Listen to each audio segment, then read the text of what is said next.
Good evening, everyone. My name is David. I'll be the host for this teleforum tonight. Welcome to the YRC Freight, Holland, and New Penn National Master Freight Agreement teleforum. Tonight, we will update you on what's in the agreement, and later in the call, we will take some of your questions. If you have a question, as some of you have already done, you can press *3 at any time to be connected to an operator who will take down your question. We'll get to the questions that come up most often later in the call.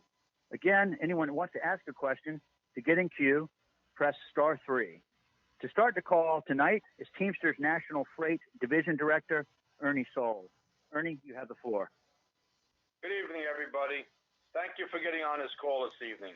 My name is Ernie Soul, National Freight Director and co-chair of the Teamsters National Freight Industrial Negotiating Committee. This is an important call for the members employed at YRC, Freight, Holland, and New Penn. This call is not for the media, Wall Street, or anybody else. Again, thank you for getting on this call. I really appreciate all of you for making the effort. The purpose of this call is to provide you with information about the tentative agreement reached between Teamsters National Freight Industrial Negotiating Committee and YRC Freight, Holland, and New Penn. First and foremost, copies of the tentative agreement and supplements are posted on the IBT website. That is www.teamster.org. I'm sure a lot of you have already looked at the tentative agreement. Please take the time to read them. If you have any questions, call your business agent or the freight division. Over the next weeks, your local union will be holding informational meetings to go over the agreement. Please participate. Please ask questions. Please get informed. And finally, and most importantly, please vote in a referendum on this agreement. I'll give you details on the balloting later. You will also get information from your local union as well as from the IBT and answer period. When it was all done, the two-person committee overwhelmingly endorsed the TA and recommended to be put out to a vote of the membership for ratification. Only one local did not support it. Before we get into the nuts and bolts of the tentative agreement, I would like to take the moment to introduce the National Bargaining Committee. I would very much like to thank all of them for the dedication and hard work. This is the best committee I ever worked with. We left all politics outside the door and worked toward getting the best possible deal for all members. Trust me, we had our disagreements, but they were all in good faith, stayed inside the room, and resulted in the best possible product. I encourage healthy disagreements and debate on the committee. Everybody has different knowledge and experience to bring to the table. I will note, however, that when we met with the company, we were 100% united, as it should be. This really was a great committee, and it was a privilege to work with them, and I mean that. Dealing with this company was and continues to be an extremely difficult project and continued challenge. We also had many supplement chairs, all of whom did a great job as well. Attorneys, economists, administrative staff were made available to assist the bargaining committee, and the committee made full use of these resources throughout the process. The bargaining committee put together to represent Tinfink in negotiations with YRCW companies was made up, dedicated, and experienced Teamsters from all regions of the country. Each member of the committee was connected with the membership. Many members of the committee were former employees with significant insight into the company's operations. One thing I wanted was to be completely transparent with the committee. There were no side deals or secret backroom agreements. The committee worked as a team. As you all know, for a decade, our contracts with YRCW companies have included concessions designed to maintain jobs and allow the unionized freight industry to survive. Frankly, I don't think anybody truly expected the company to last past 2012. Tremendous sacrifices to keep it alive. The membership had to make hard calls as to whether to let these companies hold up, go out of business, or try to save them. You chose to save them. It was a bitter pill to swallow, but it was the right thing to do. It would have been easy just to let time run out and doing nothing and let the companies die. We could have done that again with this contract, but we have roughly 30,000 members at the YRC companies. 30,000 families counting on these jobs for health care. A membership group with an average age in the mid-50s. The membership at these companies is comprised of dedicated, hard-working professionals who are also great Teamster members. They deserve our best efforts and the best possible contract. The committee worked tirelessly. Let me talk a bit about the negotiations. These negotiations were very complex. Many factors had to be taken into consideration. We had our economists go into Overland Park and go over the company's finances. We met with the CFO numerous times. We reviewed the company's filings with the Securities Exchange Commission. We did our due diligence. When we started negotiations, we certainly wanted everything back and more. Now, I'm not going to sit here and lie to you. We did not get everything back. The money, cash flow, and operations simply can't support it. But I can tell you we got every penny and then some. And we were absolutely not going to accept a bad deal here. We drew a couple lines in the sand and we stuck to them. What we got will be a big improvement over what you have now. You need to understand that we pushed the company to the limit. Again, there is not another penny left to get. They were starting to lose freight. We were probably a few hours away from the company losing large accounts of freight because of the contract expiration. I believe the tentative agreement definitely reflects a positive change in direction for Teamster members and their families. The following are some of the improvements in the tentative agreement. Economic highlights. $4 in wage increases over 5 years for the vast majority of workers, an 18% increase for most drivers and dock workers, including a $1 wage effective and retroactive to April 1, 2019. Significant increase for dock-only clerical, maintenance employees, janitors, and porters hired after February of 2014, including a minimum of an immediate $1 wage increase, again, retro to April 1, 2019. CDL employees and mechanics currently in progression will immediately go to the top of the scale at ratification. Restoration of the week of vacation that was given up in 2015. In other words, employees otherwise entitled to 4, 5, or 6 weeks of vacation for their supplement. Effective April 1, 2019.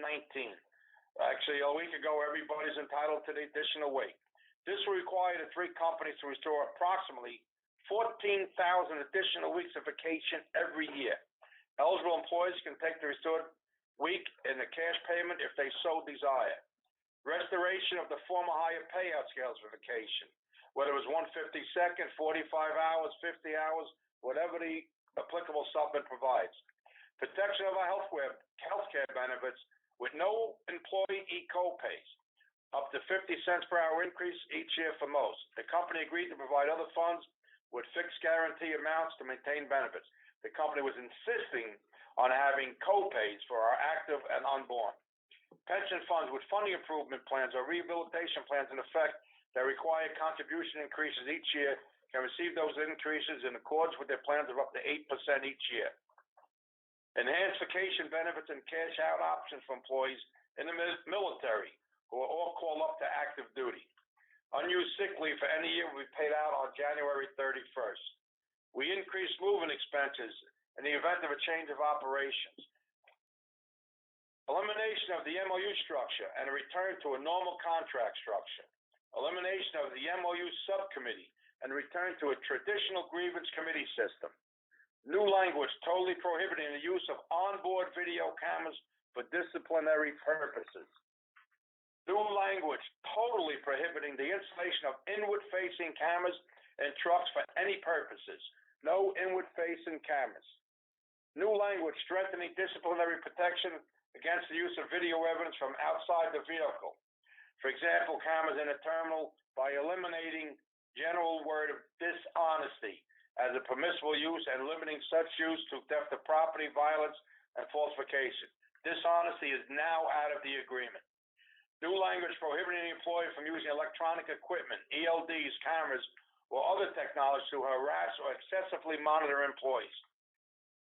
New language prohibiting the company from operating driverless trucks, drones, or remotely operated vehicles to move freight over the public roads. Elimination of garnishment provision, which allowed the company to effectively discipline an employee for multiple garnishments. Revised purchase transportation language with improved earning protections, as well as the ability for the union in its sole discretion to limit or completely cut off the use of purchase transportation. In other words, if it's abused, Tinfink on its own discretion could cut it down in an area, partially, all of it, whatever we need to do to keep the company in track. Improvements include removal of the red circle limitations and instead create protection for all road drivers regardless of the hire date, as well as enhanced runaround protection and increased compensation if it occurs. Creation of a new non-CDL driving position, also known as the box truck, designed to decrease the number of non-union local cartage subcontractors growing in the bargain units and provide more opportunities for bargain unit employees to become drivers while at the same time protecting seniority and traditional CDL positions. This is the box truck language, non-CDL driving positions designed to take work away from the non-union cartage carriers and put a teamster to work. This is like the pilot program that has been out there. We have received a lot of very positive feedback from the locals that have used it. The thought behind this is that there is a shortage of CDL drivers, so the company was having to use non-union cartage in a lot of places. A lot of those non-union cartage companies were using non-CDL box trucks. We figured, why can't we have a teamster do that instead of a non-union guy? It will also improve service and allow for training of guys to get their CDL. The box truck driver will make $2 less per hour than the full CDL rate at that applicable location. There are protections for CDL drivers. Can't use the box trucks if a CDL guys are laid off. Can't use box trucks as a substitute or to replace CDL guys. Can't use box trucks to avoid hiring CDL drivers. Company must make sure the CDL guys are working or off at work on any given day before allowing a non-CDL driver out.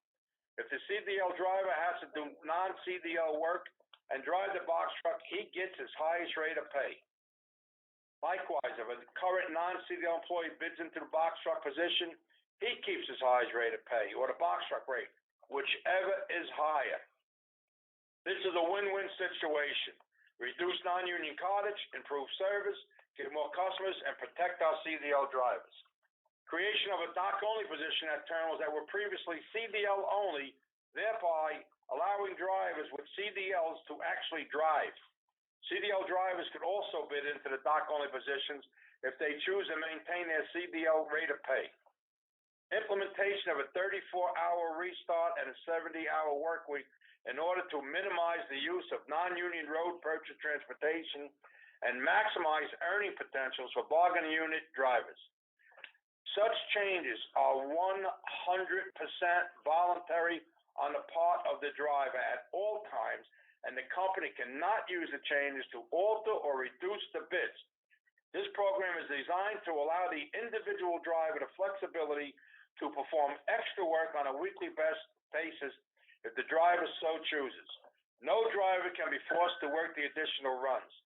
Again, it's 100% voluntary on the part of the driver. If you want to do it this week, you can. They can't force you to do it next week. You do it whenever you want to do it.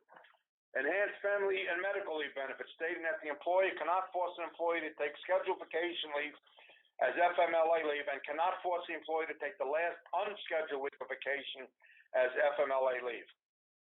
Additionally, all locations of the employee covered by this agreement are covered by the FMLA provision, regardless of the size of their terminal or number of employees or location.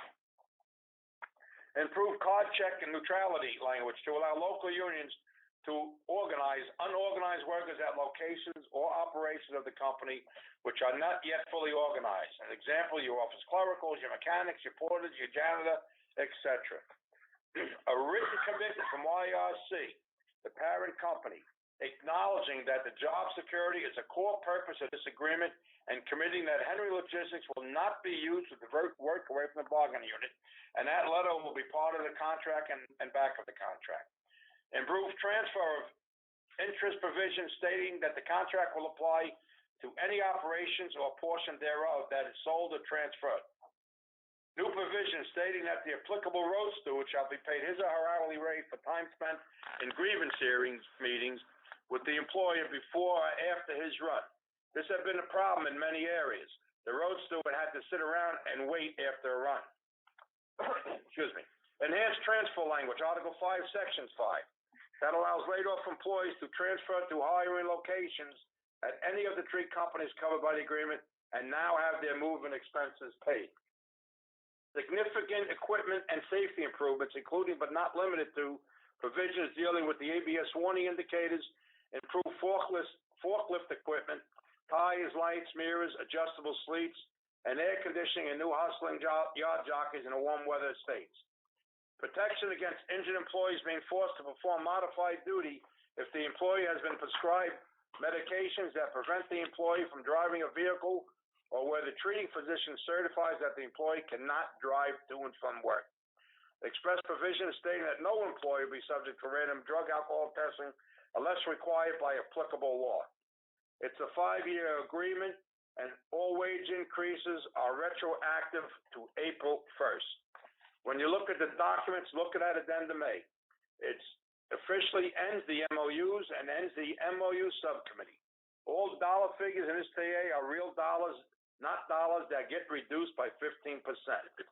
Nobody suffers a reduction in wage rates as a result of this contract. The company does get to keep some of the practice it currently has, but only in those areas that have it. For an example, a company gets to keep some practice concerning hustling across job classifications, breaks, start times, scheduling drop-on hooks, and drop-in picks en route and pre-stringing of trailers. But in a lot of areas, the company never used those items. Now they can't add them. They can only keep them in areas that already use them. Addendum B is the national attendance policy. It remains, but we fixed it that it is not a no fault. New language is added expressly stating that the policy designed and intended to be applied flexibly and fairly, given due consideration to all circumstances. Any disputes over how it's applied are subject to the grievance procedure. I give you my word, if this company abuses this policy, bring it to me, I will fix it. Local unions are being asked to schedule meetings with their members to talk about the TA and applicable supplement agreements. Please make an effort to go there. You will also get information and credentials in the mail about voting on this contract. Those items will likely be sent out around April 19th. We will use the online voting process.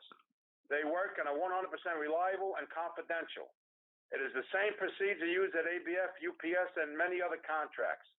Ballots will likely be counted on or about May 3rd. Pay attention. Go to the meetings. Go online, look at the documents. Ask questions and vote. At this time, I'd like to turn it over to Todd Thompson to discuss the voting processes and the dates. Todd?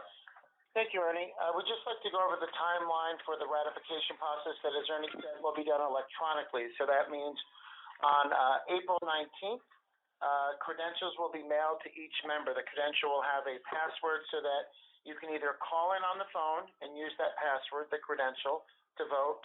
You can log on to a smartphone, over a web browser, or any other computer that you have. If you don't receive a ballot for some reason in the initial 19th mailing, you can call your local union on April 26th and ask for what we call now a re-credential. Instead of sending you another ballot, we ask you for an email, a text number, and you're sent a link within about 10 minutes after the local union enters you into the system, and you will be sent a link to then vote on the ratification electronically. Because this is electronic, we get to actually vote up. We let members vote up to basically the very end.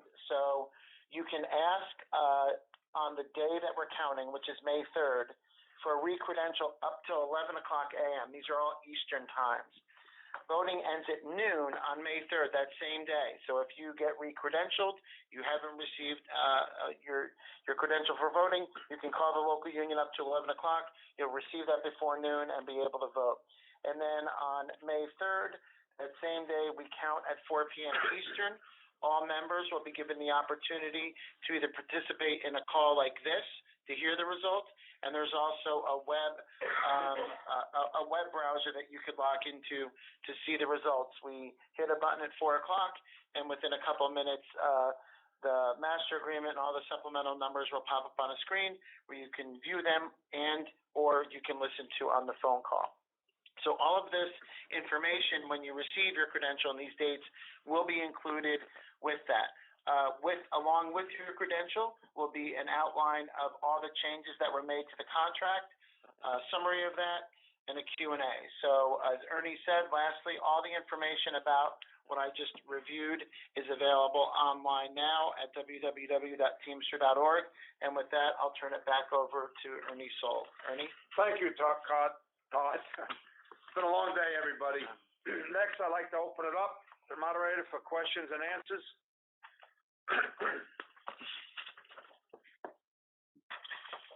David? Hold on, I have a little problem here. David, are you there? Yep. Yeah, I'm here. I'm sorry. Yes. At this point, can you hear me now? Yeah. At this point, we'd like to start taking questions. If you have a question, and we do have a lot in queue, please be patient. Press *3 on your phone. After pressing *3, an operator will take down your question, and we will answer the most frequently asked questions in this call. Because of time constraints, we won't get to every question, but there'll be a chance at the end of the call for everyone to leave their questions or comments. Again, if you have a question, press *3 now. The first question this evening is, it looks like a couple of members are questioning, what happens if the tentative agreement is voted down, and why did TNFINC grant the company an extension? Thank you, David. Great question. Every single member of the Teamsters negotiating committee, as well as TNFINC's economists, attorneys, all believe that the companies cannot afford any more money, not one penny. If the National Master Freight portion of the agreement is voted down, it will constitute a strike authorization in accordance with the IBT Constitution. In all likelihood, it would never come to a strike because the customers would likely pull their freight away from the companies before that could even happen. We saw this beginning to happen in the final days leading up to the tentative agreement. The extension agreement was given only after we reached a tentative agreement. The companies wanted an extension earlier, but the committee was unified that an extension would only be given after a tentative agreement was reached. The customers, however, were paying close attention to the negotiations and were threatening to pull their freight away from the companies. This put a lot of pressure on the companies and helped at the table, but also resulted in some accounts being lost. In short, the extension agreement to May 31st is necessary to keep the customers in place while a ratification process takes place. Next question, please. Okay. Looks like we have a number of members. One is Michael Kelly. It looks like Local Union 710. Question is, are these new wages subject to the 15% reduction? Are we getting the 15% back? No, the raises and the amounts of the tentative agreement are real. $1 is $1. There's no 15% reduction. That's gone with the MOUs, as I stated earlier. $1 is $1, not 85 cents. Okay. Thank you, Ernie. Next question we have is, why are YRC Freight in Holland allowed to use purchased transportation, or PT? And it looks like the question further is, why is the language different for each company? Great question. The reality is that some use of the PT is necessary for the companies to move less time-sensitive freight, but also acquire new work, servicing existing customers, and growth. Plus, there's an industry-wide shortage of CDL drivers that is particularly hurting the YRC group of motor carriers since 2014. Also, the restoration of the additional week of vacation amounts to over 14,000 additional weeks of vacation each year. It is also important to note that YRC Freight and Holland, however, have very different freight operations. The PT provisions were actually carefully crafted and limited to apply to each company's unique operation. For example, Holland uses a system-wide dispatch and does not have the national break bulk system or long-haul road lanes that YRC Freight operates. Plus, Holland has never had the ability to use PT before, whereas YRC Freight has been able to use a limited amount of PT for the last 5 years. Both PT provisions contain significant protection for the bargaining unit. Both PT programs expressly require the companies to engineer the use of PT to maximize bargaining unit work and minimize PT. And TNFINC, in its sole discretion, can limit or shut off completely the use of PT by either company. That is great protection. The use of PT is intended to allow each company to grow and meet service requirements, but not replace Teamsters or deprive Teamsters of work opportunities. In fact, the company is expressly prohibited from using PT to avoid hiring bargaining unit employees, and both programs provide strong, and in YRC's case, enhanced earning protection for Teamsters, plus enhanced monitoring of PT used by TNFINC. Okay, thank you. Yep, next question, and this is, we have hundreds of people in queue. Again, be patient. We'll try to get to as many questions as we can tonight. This one has come up frequently. Ernie, did we get our vacation back? Pretty simple, pretty straightforward, and it's come up a number of times. The question is, did we get our vacation back? The answer is absolutely yes. Effective April 1, 2019, that's actually last week, we got it back. And then different supplements at the 45-hour or 152nd or 50-hour, whatever was in the supplement agreement in the 2008 to 13 contract, it restores it back to the way that it was before it was taken away. Okay. Next question is, does the IBT, International Brotherhood of Teamsters, own 25% of YRCW? Well, that's funny, that question. I don't know how it comes up, but there are a few rumors out there that IBT itself received a significant portion of stock during the YRC restructuring throughout the MOUs. Those rumors are false and misleading. The facts are that in 2011, as part of the restructuring that saved YRC from liquidation, Teamster members, not the IBT, were granted a 25% share of certain YRC stock in the restructured company. For various tax purposes, those shares were divided up amongst the qualifying employees and put into each individual employee's 401k account administered by the Prudential Financial Company. Thereafter, the employee was free to maintain the shares in his or her individual account, sell the shares, or otherwise dispose of those shares as he or she saw fit. This was accomplished in 2011 and was completed by the end of that year. In short, the IBT does not own and has never owned them shares. Okay, thank you. Next question. Was the issue of YRCW executives taking bonuses addressed in negotiations? Thank you, whoever asked that question. I'm glad that was asked. Yes, we took care of it. We have a new system in place that we believe will go a long way towards stopping YRC executives from giving out excessive bonuses and will allow for employees as well as executives to benefit if the company does well. In 2014, the YRCW executives received certain bonus payments. Those bonuses in the eyes of the union were wrong and offensive. Earlier this year, YRC executives received performance bonuses for last year. The total amount of the bonuses for 2018, while not a lot of money for a few individuals, is not a huge amount when it's spread across 30,000 employees for the entire corporation. Nevertheless, the bonuses were a significant issue in bargaining and set up a lot of anger and resentment for Tinfink, and believe me, a lot of anger. Although corporate executives normally have some sort of incentive program and may even deserve to receive bonuses, the union was and continues to be concerned that YRC corporate executives not take bonuses on the back of our members. As a result, the union committee insisted that our members should also receive bonuses if the executive got bonuses going funded under this new agreement. The tentative agreement addresses that issue in a couple of ways.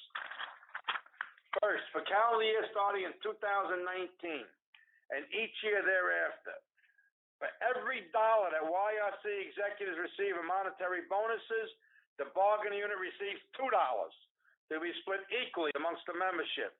For an example, if the executives receive a total of $10 million in bonuses next year, the members will receive twice that amount, or $20 million. The result is that the $10 million bonus pool for the executives will actually cost the company $30 million. 10 for them, 20 us for the membership. This was designed as an incentive that should make the YRC Board of Directors think twice before handing out millions of dollars to the executives. If the YRC Board of Directors seek to give stock instead of cash, the tentative agreement requires that each bargaining unit member will be given $750 in cash bonuses, which cost the company about $20.5 million. This cash bonus, if the executives receive stock bonus, will total about $20.5 million for the members. And what it was 30,000 at 750. This too should make YRC board think hard before handing out stock bonuses instead of cash. Also, if they do both cash and stock in a given year, the members receive the higher of the two bonuses discussed above, either 2 times the amount of cash bonus or $750 for stock bonus. They'll think twice before they do that again, guys. We got to protect it. $2 to their dollar. Thank you. Next question. Great question. Okay, this has come up frequently too. Number of members have posed this question. Why didn't we get more money either in wages or in pension restoration? Quite simple. Tinfink stretched the company as far as possible with this economic settlement. The union negotiating committee initially demanded a full wage and pension restoration, and the companies admitted they probably needed to pay higher wages in order to hire and retain more CDL drivers. But after a thorough review of YRC's financial positions, the money just isn't there. For example, the cost of even $1 per hour increase in just in 1 year in either wages or benefits costs more than $50 million in just 1 year. Just take $1 times 25,000 employees, with saying it's 30 times 2,080 hours, you'll get the number. The cost is actually more for wages when overtime and employer-paid payroll taxes are factored into the total. That amount obviously also rises as the figures are compounded multiple times over the next 5 years. Plus, the union committee drew a line in the sand against the company's effort to put limits on other economic items that are highly important to the membership. One of these concerns was maintaining the current medical benefits without employee co-pays on premiums, which is a huge cost to the company.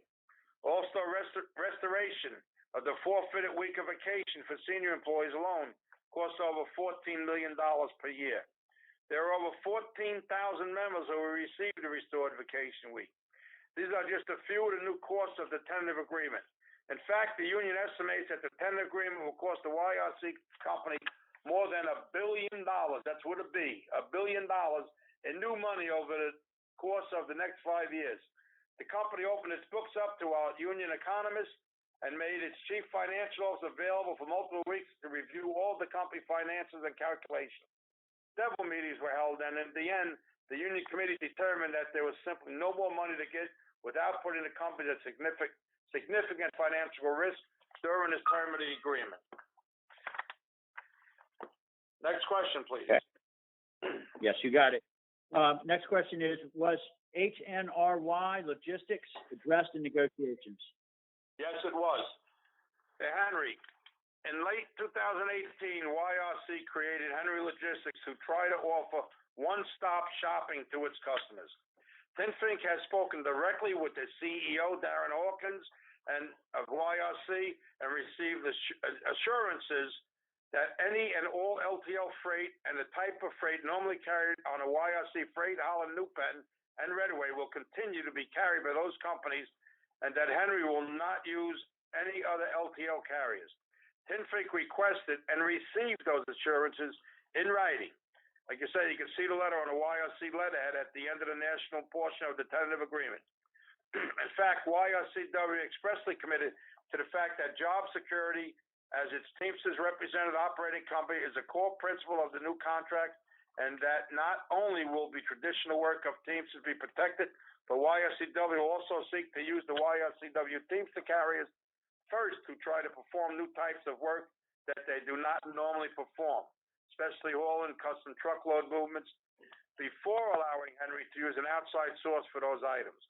The purpose of Henry is to provide customers with options so that they will use YRCW for managing their freight and increase the amount of shipments that Teamsters handle. In short, Henry will not be used to divert any Teamster work away, but will hopefully bring more work into the bargaining unit. Next question. Okay. Yeah, just wanted to let all the members that are joining us now know too. If you do have a question, we've mentioned this a number of times tonight. You can hit *3 on your phone. Our operators are busily trying to take down as many questions, and we are trying to answer as many of those questions that are most frequently posed tonight. If we don't get to your question, we won't have time to get to every question because there are hundreds of people that are asking questions, but there'll be a chance at the end of the call for everyone to leave their questions or comments. If you stay on to the end of the call, you'll be transferred to a private voicemail system. You can leave your question at that time. Next question we have, can I be forced to use the 34-hour restart and work 70 hours in an 8-day work week? Again, the answer is no. Use of the 34-hour restart combined with a 70-day work week is 100% voluntary on a part of the driver. It is completely up to the driver if he or she has enough DOT hours left to work an extra shift plus the use of the 34-hour restart and 78 cannot be used to alter seniority, bids, or run. It is simply a way to reduce the use of non-union contractors and allow Teamsters to perform more work and earn more money if they chose to do so. It is a tool for drivers to maximize earning opportunities and balance personal time, not for the company to force anyone on extra trips. Again, I want to make it clear. It's 100% on a voluntary basis of the driver. They can't force it. We have about 4,000 road drivers roughly with YRC. If 25% to elect to do that on a weekend, that's 1,000 loads.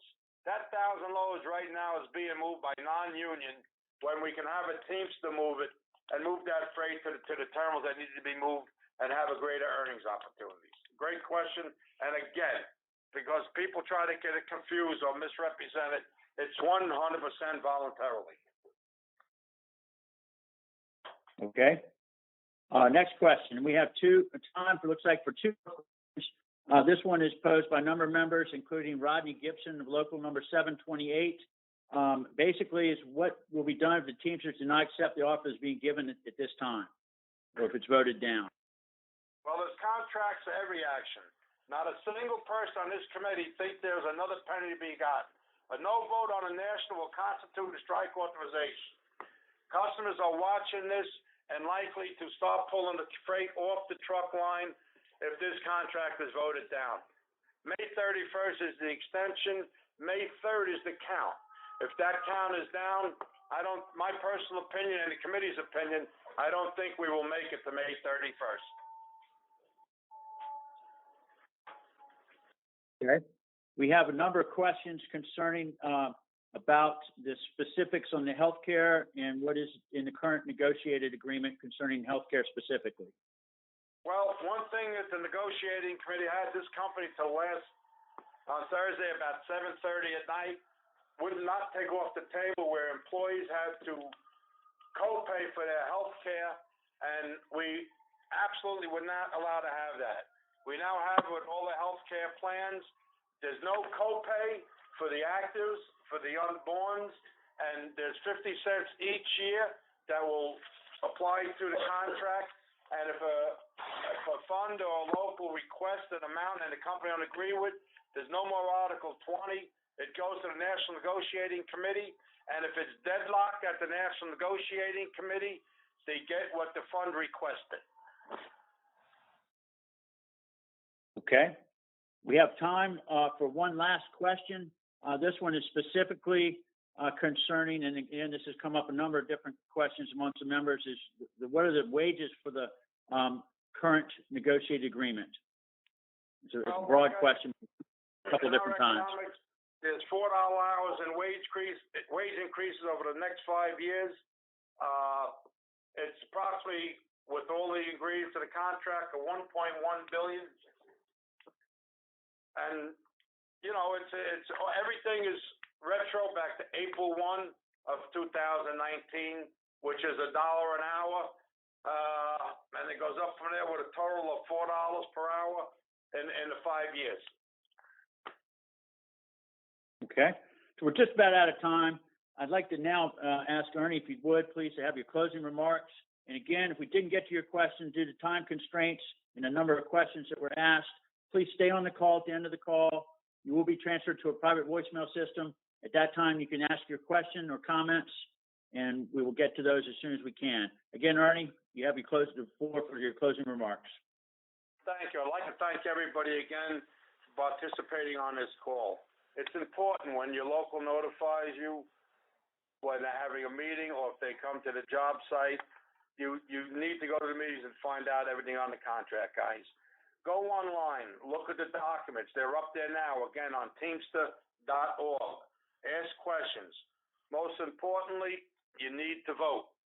If you want to vote yes, you want to vote no, you need to vote. The instructions will come in the package that's going to be mailed to you on or about April 19th. It'll be going out, and you can vote as many times as you want, but the last vote that you vote will be the vote that counts. All right? Again, get yourself involved.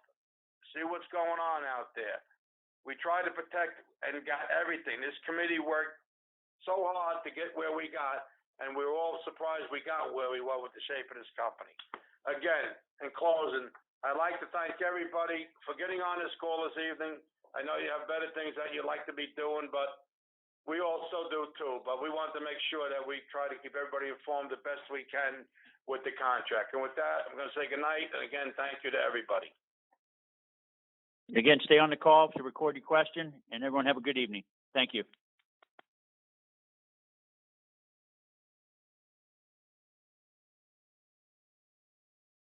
The Access Live event has ended. Thank you for your participation.